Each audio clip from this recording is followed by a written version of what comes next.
Et nous pouvons passer à la question numéro 23, dont je serai le rapporteur.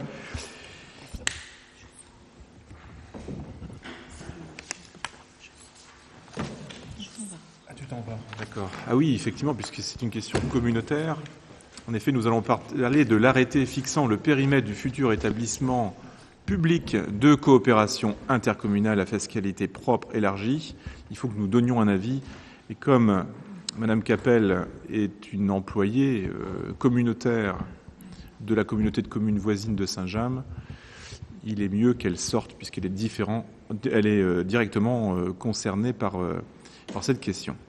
Alors, je vous rappelle le contexte. Par un courrier du 10 mai dernier, Monsieur le préfet de la Manche, dans le cadre de l'article 35 de la loi numéro 2015-991 du 7 août 2015, nous a notifié l'arrêté préfectoral fixant le périmètre du nouvel établissement public de coopération intercommunale, donc EPCI, issu du projet de fusion à compter du 1er janvier 2017 des communautés de communes d'Avranches-Mont-Saint-Michel, du Mortenay, de Saint-Hilaire-du-Harcouët, de Saint-James et du Val-de-Sée, qui devraient donc fusionner.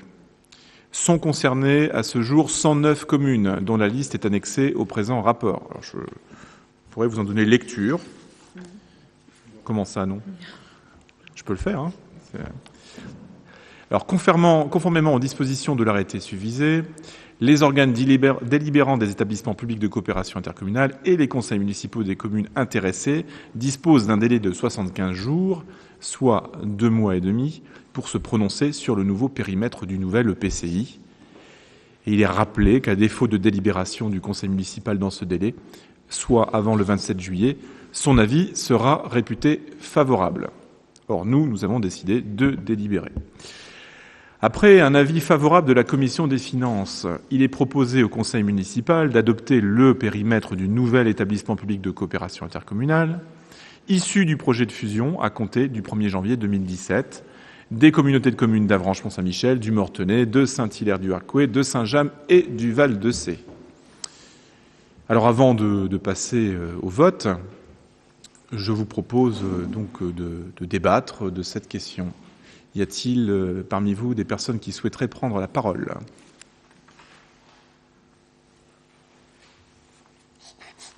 Eh bien, Monsieur Ferreira.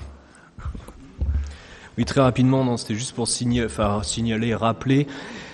Quand nous avions déjà donné un avis précédent sur l'ancienne carte, nous avions utilisé le mot d'autodétermination.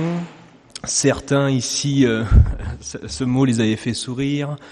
Et finalement, je pense que nous avions vu juste en utilisant ce mot d'autodétermination, car effectivement, le mieux, c'était et c'est toujours que chaque communauté de communes choisisse, en leur âme et conscience, s'il était bon ou non de se regrouper. Et je pense, entre autres, à la communauté de communes de Villieu, qui était inclus dans le précédent schéma et qui ne l'est plus à sa demande. Donc je pense et je me dis que finalement ce mot d'autodétermination, il était plutôt bien choisi. Merci de cette précision. Je crois qu'en effet, c'est un peu partout dans le département de la Manche, presque partout dans le département de la Manche, puisqu'on pourra citer le territoire de la Hague qui a été un peu différemment traité. C'est ce principe d'autodétermination qui a amené les territoires à se positionner. Y a-t-il d'autres questions? Monsieur Morazin.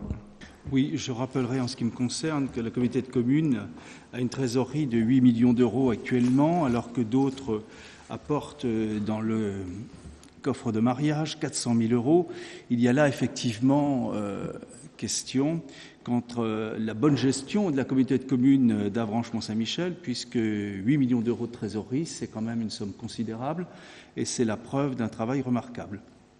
Alors, bien sûr, se posera peut-être une autre question plus tard, celle de l'endettement. Mais bon, ça, c'est un autre problème.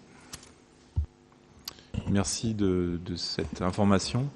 Alors, concernant la fiscalité et le volet budgétaire de cette future communauté de communes qui verra vraisemblablement le jour au 1er janvier 2017, je mets des précautions à mon propos, puisque, bien évidemment, ce seront les communes qui auront un vote souverain à réaliser, donc on ne va pas tirer de plan sur la comète, même si le préfet dispose d'un dispositif qui lui permet de passer outre.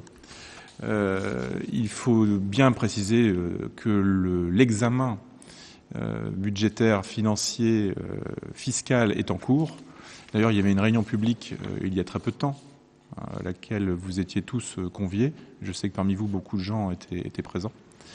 Et qui a permis de lever le voile sur les différents dispositifs qui existent aujourd'hui et qui permettent de travailler à une neutralité fiscale à l'échelle du futur territoire et également à une neutralité des ressources. Alors, en effet, il y a des différences entre nos territoires. Ils ont tous leur histoire propre, avec des pratiques qui ont été différentes, avec des orientations différentes qui ont été données. Et l'objectif de ce nouvel EPCI, c'est d'intégrer ces histoires propres des 5 territoires qui vont se marier. Je ne pense pas que les territoires aient tous soit des désavantages à offrir et les autres uniquement des inconvénients, si je puis dire. Et que la force du territoire sera précisément de conjuguer l'ensemble de ces données, avantages et inconvénients, pour en faire du positif si possible. Monsieur Bette. Oui, je suis personnellement favorable à cette fusion des communautés de communes d'Avranches, Mont-Saint-Michel, du Mortenay, de Saint-Hilaire-du-Harcouët, de Saint-James et du Val-de-Cé.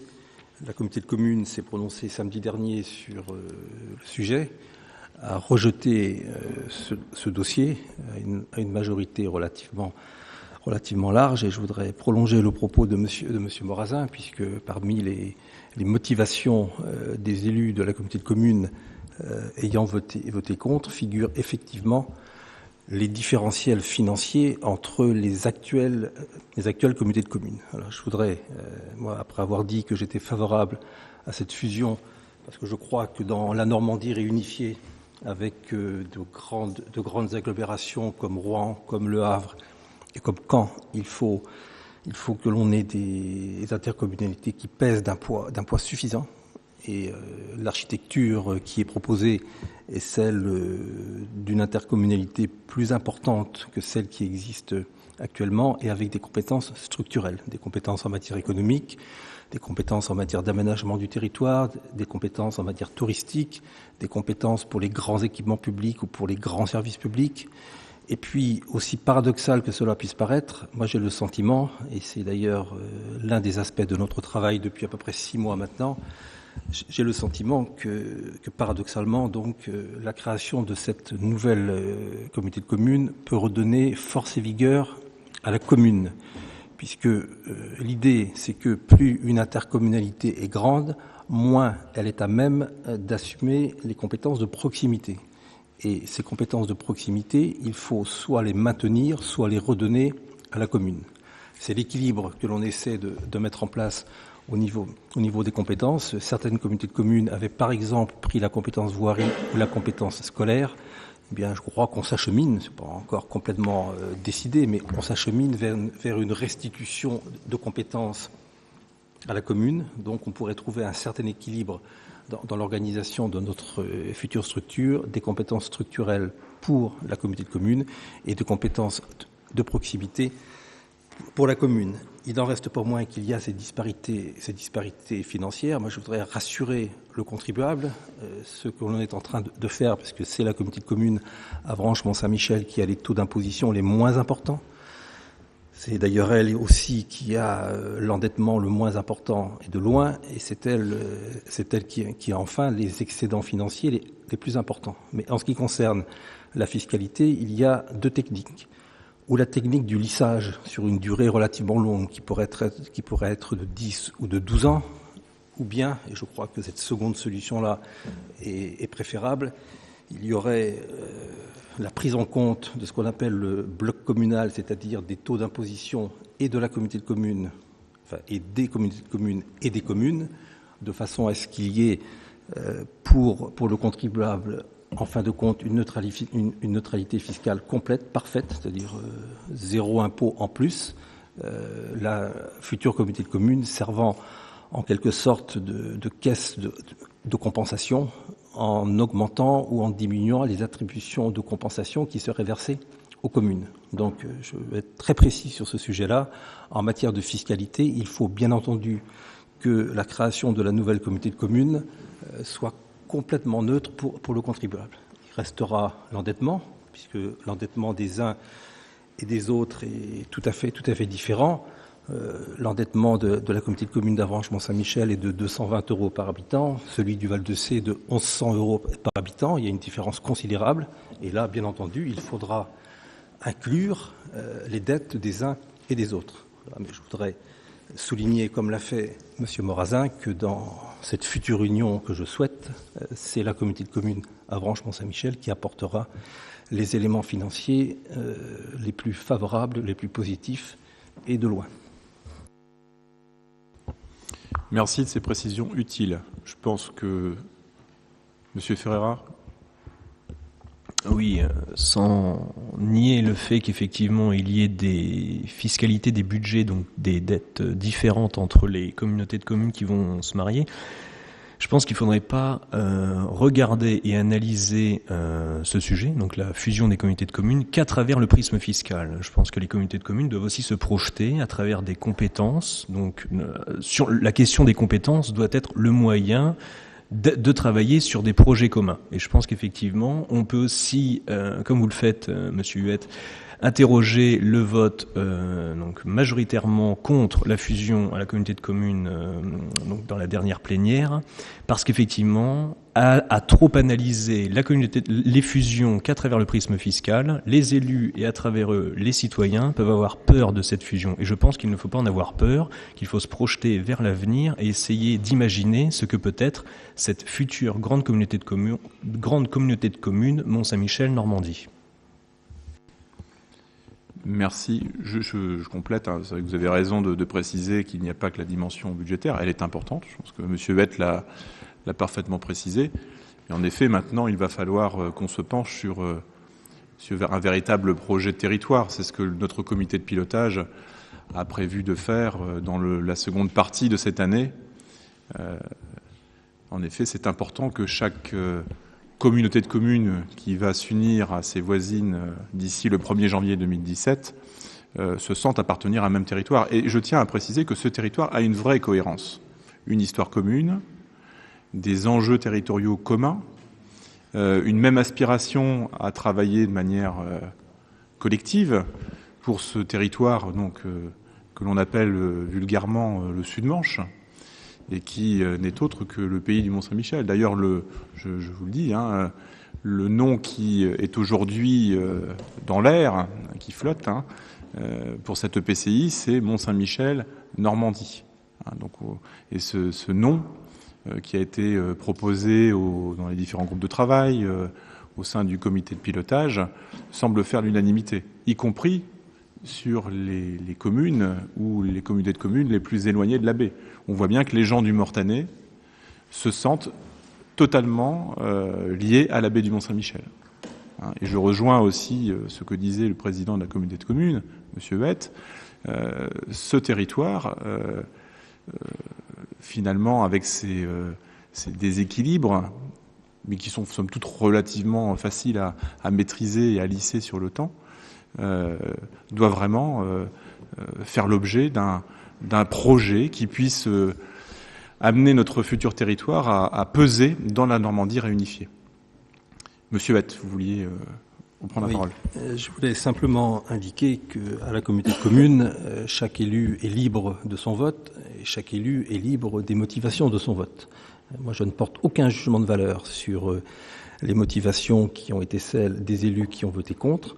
Je les rappelle simplement parce que soit ils les ont exprimées publiquement, soit ils les expriment de façon plus privative. Voilà. Mais je ne porte aucun jugement de valeur. Il n'en reste pas moins que les aspects financiers ont été déterminants dans le vote d'un certain nombre d'élus de la communauté de communes d'Avranches-Mont-Saint-Michel, et nul ne peut remettre en cause la légitimité d'un vote qui a été émis à la communauté de communes. Merci. Il y avait M. Morazin aussi qui voulait prendre la parole. Et M. Delaunay ensuite. Oui, je voudrais faire quand même un commentaire. Même si on ne doit pas regarder simplement le phénomène financier, moi je voudrais quand même rappeler qu'il faut malheureusement avoir des élus responsables et pas des élus qui sont des nombriliques et qui entraînent un endettement colossal des communautés de communes auxquelles ils ont été nommés. C'est grave de voir aujourd'hui qu'une communauté de communes n'a plus 400 000 € de trésorerie avec un endettement considérable, alors que la communauté de communes d'Avranches-Mont-Saint-Michel a 8 millions d'euros en caisse avec un endettement par citoyen de 200 €. Alors effectivement, je peux comprendre qu'il y ait des hauts de cœur lorsqu'il faut se marier dans ces conditions. Alors il y a François Delaunay et ensuite Roland Carreau. Alors justement, Monsieur Morazin, pour répondre à votre remarque, vous savez qu'en analyse financière, on peut analyser ça de façon différente. Une entreprise qui a peu d'endettement et qui a beaucoup d'argent sur ses comptes, c'est considéré comme étant une entreprise qui a peu de dynamisme. Donc c'est pas forcément très apprécié. Il faut un certain équilibre entre du dynamisme et entre de la trésorerie. Et puis il faut comparer aussi ce qui est comparable en termes de volume.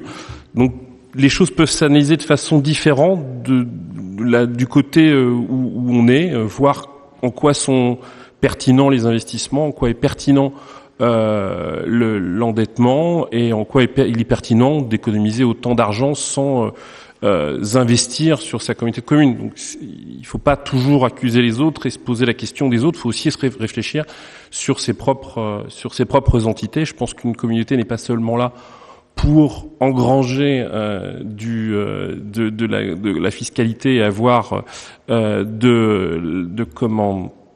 d'avoir de la trésorerie, mais c'est aussi pour impulser un dynamisme et aussi investir dans des investissements productifs. Merci. Donc il y a Roland Carreau et Monsieur Morazin ensuite et Monsieur Huette. Donc, à propos de cette fusion, je voulais faire part de mes questions et inquiétudes en tant qu'élu de base. C'est vrai que le calendrier est serré et c'est vrai qu'un certain nombre de personnes se sont mises au travail pour justement construire quelque chose qui puisse être présenté et en tous les cas permettre de construire un véritable projet. C'est-à-dire que la force de ce territoire passe par ce regroupement. La question que je pose, c'est la question de la gouvernance. Ça veut dire, est-ce que aujourd'hui, tel que les élus ont vécu le dernier regroupement, est-ce que chaque élu va retrouver une place suffisante, va être suffisamment rassuré pour porter une parole positive auprès de nos concitoyens? Donc je pense que c'est aussi une question de message. Moi je pense qu'aujourd'hui, ce que je souhaite passer comme message aux autres élus du Sud-Manche, c'est que c'est pas simplement qu'une question de chiffres et c'est de gestion, bien que ça soit très important, mais c'est dans quel état d'esprit on peut travailler ensemble.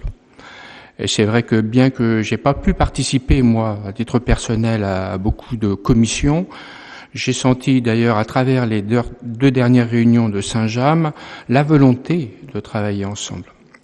Et c'est vrai que pour avoir une force véritable dans le dialogue qui va s'instaurer là prochainement avec la région, avec les autres dimensions, c'est important de partir de cet état d'esprit. Donc c'est bien sûr une fusion de projets et j'espère que telles que les choses vont être conduites là prochainement, on tiendra compte justement de cette gouvernance qui est à mettre en place. On a parlé de proximité, on a parlé d'efficacité. Je pense que ce ne sont pas des vains mots et qu'il faudra l'expliquer à tout à chacun pour que ça prenne du sens. En tous les cas, pour ma part, il y a ces questions-là qui sont en jeu aujourd'hui. Donc, il y a des questions à poser. Je pense qu'il ne faut pas les mettre de côté. C'est une décision importante aujourd'hui. Merci. Alors, rapidement sur la question de la gouvernance, le comité de pilotage, bien évidemment, travaille vraiment sur cette dimension-là. Donc un cabinet a été recruté pour réfléchir avec le comité technique et le comité de pilotage des élus à cette future gouvernance, mais aussi à l'autre question cruciale et qui est liée, qui est celle de l'organisation territoriale. Donc toutes ces choses sont au cœur de nos préoccupations. Quand je dis nos préoccupations, c'est à la fois les élus qui ont la chance de participer au groupe de travail et au comité de pilotage. Je pense à l'ensemble des élus, simples élus, comme vous dites. Je pense qu'il n'y a pas de simples élus. Tous les élus sont élus et représentent une voix dans cet ensemble, dans ce collège. Voilà, donc c'est vraiment des choses que nous allons commencer à travailler dès le mois de juillet, avec le cabinet qui devrait commencer à travailler aux alentours du 20 juillet. Monsieur Morazin, vous souhaitez prendre la parole ? Oui, une seule remarque, même si on ne doit pas se limiter aux problèmes financiers, je rappelle que les Français croulent sous les impôts, qu'on le veuille ou non, et qu'il faut faire attention. L'imposition, c'est le résultat des problématiques, effectivement, dont lesquelles on est en train de parler. Monsieur Bette. Oui, je voudrais simplement rectifier des propos que j'ai entendus tout à l'heure et qui dénotent une totale méconnaissance du fonctionnement de la communauté de communes d'Avranches-Mont-Saint-Michel. Mais les chiffres de la communauté de communes d'Avranches-Mont-Saint-Michel sont ouverts à tous. Les budgets sont consultables par tous, les comptes administratifs consultables par tous. Et ceux qui estiment que la communauté de communes d'Avranches-Mont-Saint-Michel ne fait pas d'investissement, je les invite à aller consulter les comptes. Ils verront au contraire que le niveau d'investissement de la communauté de communes est très important dans tous les domaines, notamment dans le domaine économique, mais aussi dans le domaine des équipements publics au sens large du terme. Et depuis sa création, le niveau d'investissement, le taux d'investissement de la communauté de communes est particulièrement important. Avant d'émettre un jugement, il faut se renseigner. Merci. Donc je pense qu'on va pouvoir passer au vote. Qui ? Ah bah oui, bien sûr. Monsieur Droulour. Oui, juste revenir sur ce qui va amener, enfin, si on revient sur l'historique, il y a quelques mois, je crois que ce schéma faisait un peu l'unanimité contre lui sur le fond et sur la forme. Entre-temps, il y a eu tout un travail d'une commission départementale. Il y a eu une évolution des territoires. Donc, et ce qui nous posait problème, c'était le manque de libre détermination. Donc, entre-temps, Granville, comme le disait Monsieur Ferreira, et puis Villedieu ont pu se prononcer, et donc il se trouve qu'ils ne souhaitent pas venir dans cette nouvelle entité de grande PCI, et donc ce qui peut permettre maintenant aux élus du territoire de se dire bon, maintenant acceptons les nouvelles communautés qui souhaitent rejoindre Avranches-Mont-Saint-Michel, puisqu'il y a eu cette libre détermination, ce qui n'était pas le cas dans un premier temps. Pour ce qui est du côté inquiétude, c'est vrai qu'elle subsiste auprès de nombreux élus. Quand on discute, on échange avec les maires d'autres communes du territoire, de la baie du Mont-Saint-Michel. Les inquiétudes sont toujours là sur la rapidité. Les choses se sont faites trop vite. On peut tous continuer à penser que les choses sont allées un peu vite, qu'il n'y a pas eu assez de temps pour mettre en place, mais il y a un moment il faut avancer, et donc il faut aussi accepter et accueillir ces nouvelles communautés de communes et être plutôt rassurant, et être plutôt dans un esprit de se dire on va réussir à travailler ensemble. Il y a déjà eu une fusion précédente avec les communautés de communes de Ducé, d'Isigny, de Sartilly précédemment, donc qui elles-mêmes avaient sans doute un endettement, il me semble, plus important qu'Avranches, mais les choses se sont bien faites, donc il faut continuer à avoir confiance et accepter nos forces et nos faiblesses, parce que c'est en étant ensemble qu'on va pouvoir avancer, sinon ça va risquer, si déjà au moment de la fusion il y a des tensions et une non-acceptation, ça risque de poser quelques problèmes. Et pour terminer, je pense que oui, la finance est peut-être une des inquiétudes, mais je pense qu'également, ce qui peut inquiéter les maires, c'est aussi la taille de ce nouveau territoire. Donc il va falloir être pédagogue, expliquer par une nouvelle gouvernance comment on peut réussir à travailler sur une nouvelle taille. Et puis donc cette idée de sentiment de dissolution, d'élus qui peuvent se sentir un peu à un moment, se dire mais quelle va être notre utilité ?